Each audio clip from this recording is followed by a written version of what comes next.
تمام تعریفیں اس رب کائنات کے لیے ہیں جس نے اس کارخانہ عالم کے کسی بھی ذرے کو بے مقصد پیدا نہیں فرمایا۔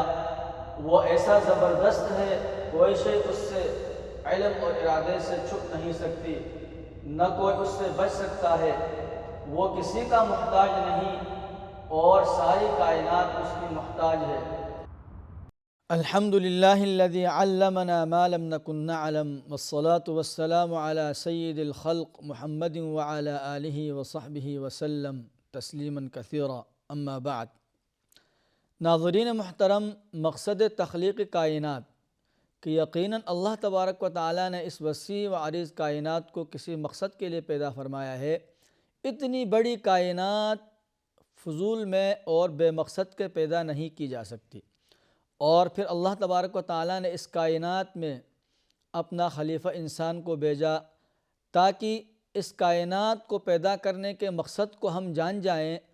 اور اپنے رب کو پہچانیں۔ تو اللہ تبارک و تعالیٰ نے اس کائنات کے سسٹم کو چلانے کے لیے، اس کائنات کے نظام کو چلانے کے لیے اپنی ایک مخلوق فرشتوں کو پیدا فرمایا، اور کائنات کی تخلیق کے بعد سب سے پہلے فرشتوں کو پیدا فرمایا۔ تو ہم فرشتوں کے متعلق بات چیت کر رہے تھے کہ نیکولائے کرداشف نے ایک پیمانہ پیش کیا تھا کہ اگر اس کائنات میں انسان کے علاوہ کوئی اور مخلوق بھی موجود ہو تو انسان کی جو قابلیت جہاں تک ہم لوگ آج پہنچ چکے ہیں، وہ مخلوق ہم سے ایڈوانس ہوگی یا ہم سے زیادہ، ہم سے کم ہوگی۔ تو ان کے مطابق ٹائپ 1 مخلوق وہ ہوگی جو اپنے سیارے کی ساری انرجی کا استعمال کرنا جانتی ہوگی، جیسے کہ ہم انسان ہیں اور انسان زمین کی ساری انرجی کا استعمال کرنا جانتے ہوں۔ تو کرداشف کے مطابق ہم انسان ٹائپ 1 مخلوق بھی نہیں ہیں، کیونکہ ہم اپنی زمین کی ساری توانائی استعمال کرنے سے ابھی صدیوں دور ہیں۔ اور پھر دوسری مخلوق وہ ہوگی جو اپنے سیارے کے علاوہ اپنا سورج، اس کا بھی استعمال، اس کی انرجی کا بھی استعمال جانتی ہوگی، تو یہ ٹائپ 2 مخلوق کہلائے گی۔ اور پھر تیسری قسم کی وہ مخلوق ہوگی جو اپنے سیارے اور اپنے سورج کے علاوہ اپنے کہکشاں کی ساری انرجی بھی استعمال کرنا جانتی ہوگی، اور اس کہکشاں کے بلیک ہولز، وائٹ ہولز اور اس کے جتنے بھی دروازے ہیں ان سب کا استعمال کرنا وہ جانتی ہوگی، تو وہ ٹائپ 3 مخلوق کہلائے گی۔ اور اس مخلوق کے استعمال میں اپنے کہکشاں کے سارے راستے ہوں گے۔ اور انسان کی ٹیکنالوجی کی مثال ایسی ہے اب ان 3 طرح کی مخلوقات کے بارے میں کہ انسان ابھی بالکل اپنے ابتدائی دور میں ہے، اور ٹائپ 1 مخلوق تک پہنچنے کے لیے بھی ہمیں ابھی بہت زیادہ ٹائم لگے گا۔ اور یہ جو ٹائپ 3 قسم کی مخلوق ہے جو اپنے کہکشاں کے سارے انرجی کا استعمال جانتی ہے، انسان کی ٹیکنالوجی کی مثال ان کے سامنے ایسی ہے کہ جب ہم انسان کسی دور دراز کے سیارے میں سگنل بھیجنا چاہیں تو ہمیں اس کام میں کئی ہفتے بلکہ کئی مہینے لگ سکتے ہیں، لیکن اگر یہی کام ٹائپ 2 مخلوق یا 3 مخلوق کرے گی تو اس کو صرف 3 سیکنڈ لگیں گے۔ اب چونکہ نیکولائے کرداشف کے نزدیک اس سے زیادہ ایڈوانس مخلوق ہونا ممکن نہیں تھی، اس لیے اس نے ٹائپ 3 سے اوپر کوئی تھیوری پیش نہیں کی۔ لیکن آج اس پیمانے میں مزید 2 اضافے ہو چکے ہیں۔ ایک ٹائپ 4 مخلوق بھی ہو سکتی ہے جو نہ صرف اپنی کہکشاں بلکہ اس کے علاوہ دور دراز کے کہکشاؤں کو بھی استعمال کرنا جانتی ہوگی، بلکہ ٹائپ 4 مخلوق اس پوری کائنات کی انرجی کا استعمال کرنا جانتی ہوگی۔ اور پھر اس سے بھی اوپر ایک ٹائپ 5 مخلوق بھی ہے جو نہ صرف اس کائنات بلکہ اس سے پرے کی کائناتوں تک بھی رسائی رکھتی ہوگی۔ اب یہاں میرا سوال یہ ہے کہ میں نے اب تک جو فرشتے اور اللہ کی طرف سے ان کو دی گئی صلاحیتوں سے متعلق بتایا کہ وہ فرشتے جو آسمان کے دروازے کھول کھول کر نبی کریم صلی اللہ علیہ وسلم کے پاس قرآن کی آیات اور اللہ کے مبارک احکامات لے کر آیا کرتے تھے، اور وہ فرشتے جو اللہ رب الجلال کے حکم سے محمد رسول اللہ صلی اللہ علیہ وسلم کو راتوں رات مسجد حرام سے پہلے مسجد اقصیٰ تک، اور پھر مسجد اقصیٰ سے پہلے آسمان رقیع تک، اور پھر اس سے لے کر آگے تیسرے آسمان اسفلون تک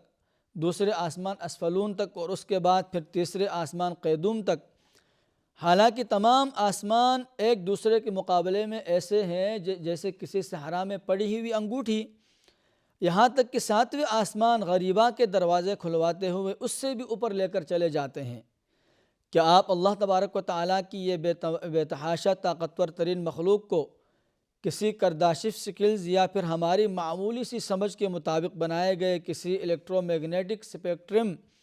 پر ڈھونڈنے کی کوشش کر سکتے ہیں؟ بالکل بھی نہیں،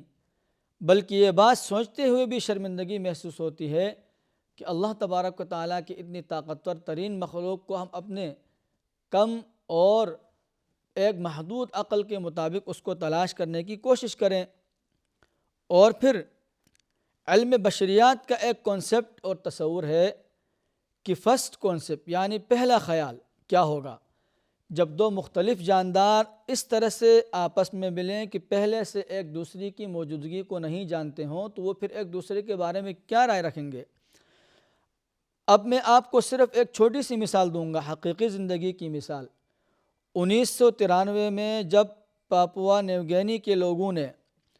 پہلی بار جب ایک سفید فام انسان کو دیکھا تو وہ اتنا گھبرا گئے تھے کہ سب سے پہلے وہ اس کے جسم کو رگڑ رگڑ کر اس کی سفیدی اتارنا چاہا تھا۔ وہ سمجھے تھے کہ شاید کسی بیماری کی وجہ سے اس کا جسم سفید ہو گیا ہے یا اس کے جسم میں کوئی مٹی لگی ہے،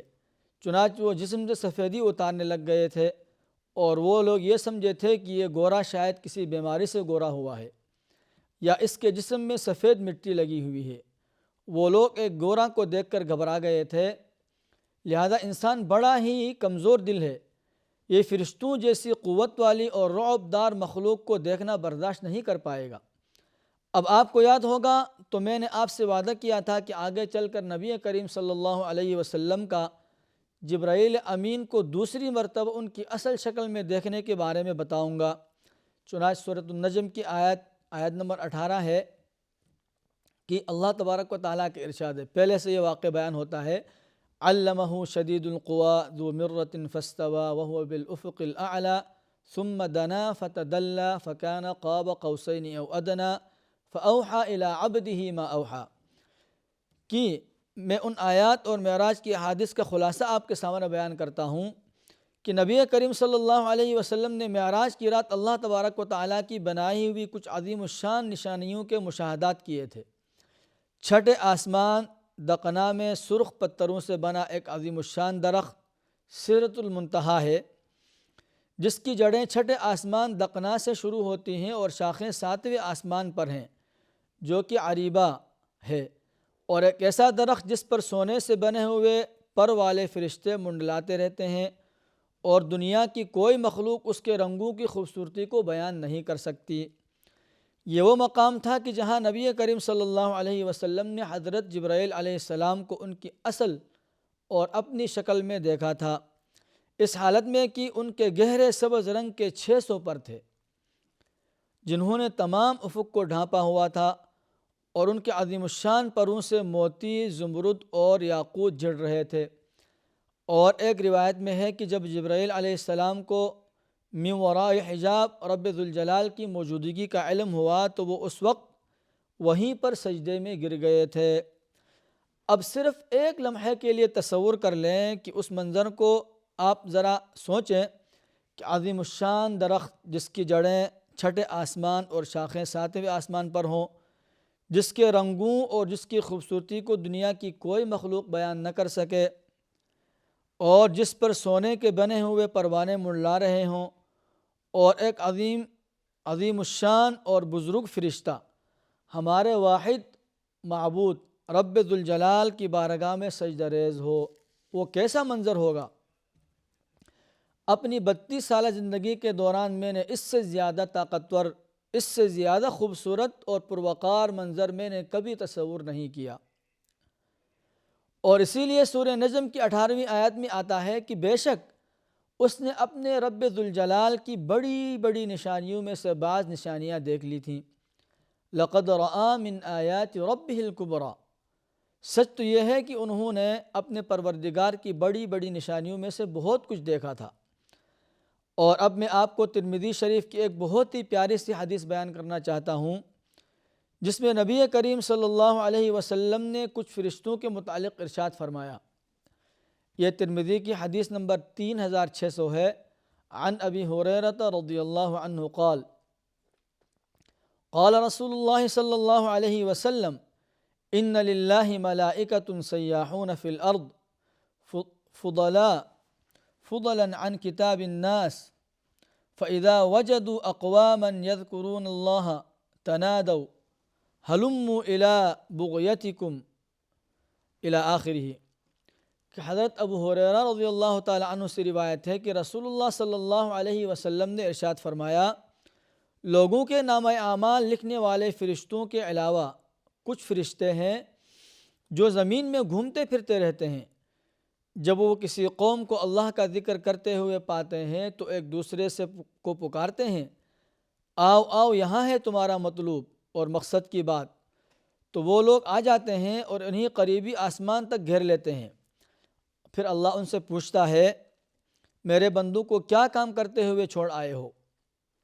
وہ کہتے ہیں کہ ہم انہیں تیری تعریف کرتے ہوئے اور تیری بزرگی بیان کرتے ہوئے چھوڑ آئے ہیں اور تیرا ذکر کرتے ہوئے چھوڑے ہیں۔ پھر اللہ تبارک و تعالیٰ کہتا ہے کہ کیا انہوں نے مجھے دیکھا ہے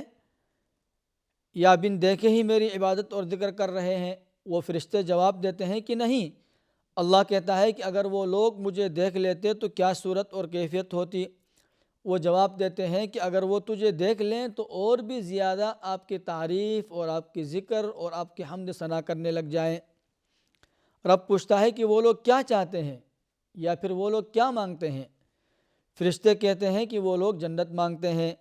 اللہ پوچھتا ہے کہ کیا ان لوگوں نے جنت کو دیکھا ہے؟ فرشتے جواب دیتے ہیں کہ جنت کو انہوں نے نہیں دیکھا۔ پھر اگر وہ دیکھ لیتے تو ان کی کیا حالت اور کیفیت ہوتی؟ فرشتے کہتے ہیں کہ اگر وہ جنت کو دیکھ لیتے تو اس سے زیادہ اور بہتر انداز میں وہ جنت کو طلب کرتے۔ اور پھر اللہ پوچھتا ہے کہ وہ لوگ کس چیز سے پناہ مانگتے ہیں؟ فرشتے کہتے ہیں کہ وہ جہنم سے پناہ مانگ رہے ہیں۔ اللہ پوچھتا ہے کہ کیا ان لوگوں نے جہنم کو دیکھ لیا ہے؟ وہ کہتے ہیں کہ نہیں۔ اللہ پوچھتا ہے کہ اگر وہ جہنم کو دیکھ لیں تو پھر ان کی کیا حالت اور کیفیت ہوگی؟ کہتے ہیں کہ اگر وہ جہنم دیکھ لیں تو اور زیادہ جہنم سے دور بھاگیں اور زیادہ خوف کھائیں اور بہت زیادہ اس سے پناہ مانگیں۔ پھر اللہ کہتا ہے کہ میں تمہیں گواہ بنا کر کہتا ہوں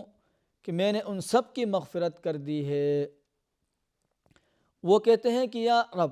ان میں فلاں شخص بھی موجود ہے جو ان کے ساتھ مجلس میں بیٹھنے کے لیے نہیں بلکہ اپنی کسی غرض سے آیا تھا اور وہاں بیٹھا تھا۔ اللہ فرماتے ہیں کہ یہ ایسے معزز و مکرم لوگ ہیں کہ ان کا ہم نشین بھی محروم نہیں ہو سکتا۔ میں نے اسے بھی بخش دیا ہے جو اپنی ضرورت کے لیے آیا تھا اور ہمارے ذکر کے لیے نہیں آیا تھا۔ سچ کہوں تو مجھے اپنا آپ بھی اس آخری شخص کی طرح لگتا ہے کہ جو علم کی تلاش میں صرف اس لیے پھرتا ہے تاکہ وہ اپنے رب کی بڑائی بیان کر سکے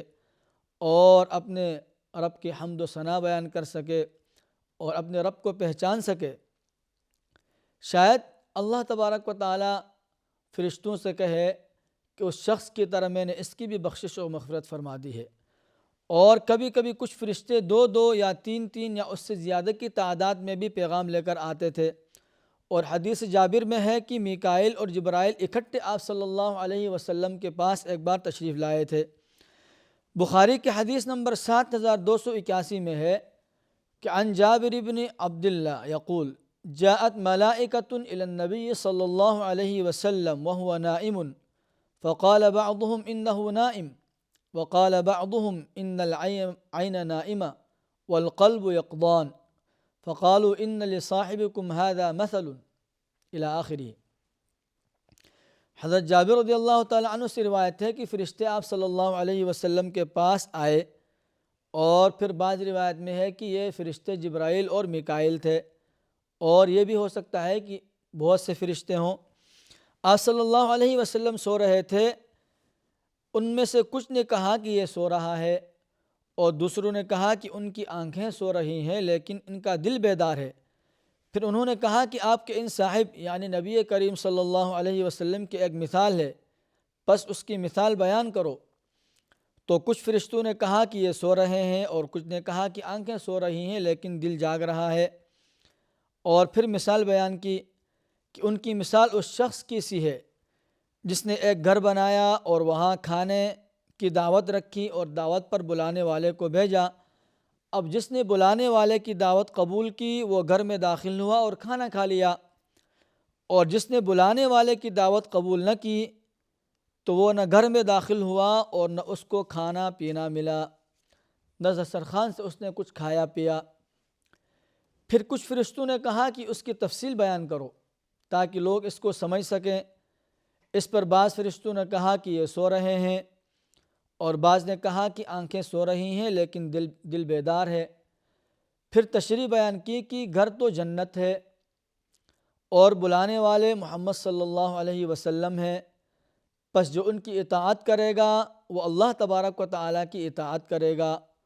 اور جو ان کی نافرمانی کرے گا تو گویا وہ اللہ تبارک و تعالیٰ کی نافرمانی کرے گا۔ اور محمد صلی اللہ علیہ وسلم اچھے اور برے لوگوں کے درمیان فرق کرنے والے ہیں۔ اور پھر جمعے کے دن آنے والے فرشتوں سے متعلق ابن ماجہ میں ایک روایت ہے کہ جس طریقے سے فرشتے مختلف کام انجام دیتے ہیں، جیسے کہ جب انسان پیدا ہوتا ہے کہ ماں کے پیٹ سے ہی فرشتے اس کے ساتھ لگ جاتے ہیں، اور پھر جب انسان پیدا ہوتا ہے تو وہ فرشتے چلے جاتے ہیں، اور معصوم اور چھوٹے بچے کی حفاظت کے لیے دوسرے فرشتے آتے ہیں جب وہ چلے جاتے ہیں، اور انسان بالغ ہوتا ہے تو کرامن کاتبین اس کے پاس آتے ہیں، اور پھر یہ کرامن کاتبین موت تک اس انسان کے ساتھ رہتے ہیں۔ ان کی ڈیوٹی چینج ہوتی رہتی ہے، دن کے الگ فرشتے، رات کے الگ فرشتے،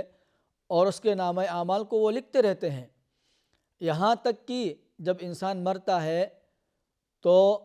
پھر روح قبض کرنے والے فرشتے آ جاتے ہیں، اور اس وقت وہ فرشتے بھی آتے ہیں جو نیک انسان کی روح کو علیین تک لے جاتے ہیں، اور اگر انسان بد ہے اور اللہ کا نافرمان ہے تو پھر وہ فرشتے آتے ہیں جو اس کی روح کو لے جاتے ہیں، اور پھر آسمان پر دروازے نہ کھلنے کی وجہ سے اس کو نیچے پھینک دیتے ہیں۔ اور ہم نے آپ کو یہ بھی بتایا تھا کہ پھر فرشتوں میں سے بہت سے فرشتے ایسے ہیں جن کو اللہ تبارک و تعالیٰ نے مختلف کاموں کے لیے مختلف ذمہ داریاں سونپی ہیں۔ تو ایسے ہی جمعے کے دن بعض فرشتوں کو اللہ تبارک و تعالیٰ نے کچھ خاص ذمہ داریاں دی ہیں، اور ان فرشتوں کی ذمہ داری ہے کہ جمعے میں آنے والے لوگوں کے بارے میں وہ معلومات اکٹھا کرتے ہیں کہ جو شخص سب سے پہلے آتا ہے اس کو سب سے زیادہ ثواب ملتا ہے۔ المختصر، جمعے میں جلدی آنے والا اونٹ کی قربانی دینے والے کی طرح یہ ابن ماجہ کی حدیث نمبر 1092 ہے۔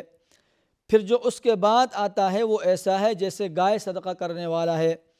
اور پھر جو اس کے بھی بعد آتا ہے وہ مینڈا قربان کرنے والے کی طرح ہے۔ پھر اللہ کے نبی نے مرغی اور انڈے کا بھی ذکر فرمایا کہ جو سب سے آخر میں آتا ہے وہ انڈا صدقہ کرنے والے کا ہے، اور پھر جو خطبہ شروع ہونے کے بعد آتا ہے تو اس وقت یہ جمعے والے فرشتے اپنا نامہ اعمال اور دفتر کو سمیٹتے ہیں اور بند کر دیتے ہیں۔ تو لہٰذا اللہ تبارک و تعالی ہمیں نیکیوں میں آگے بڑھنے اور اللہ تبارک و تعالی کی اس مقصد کو جس کے لیے اللہ تبارک و تعالی نے کائنات پیدا فرمائے ہے توفیق عطا فرمائے۔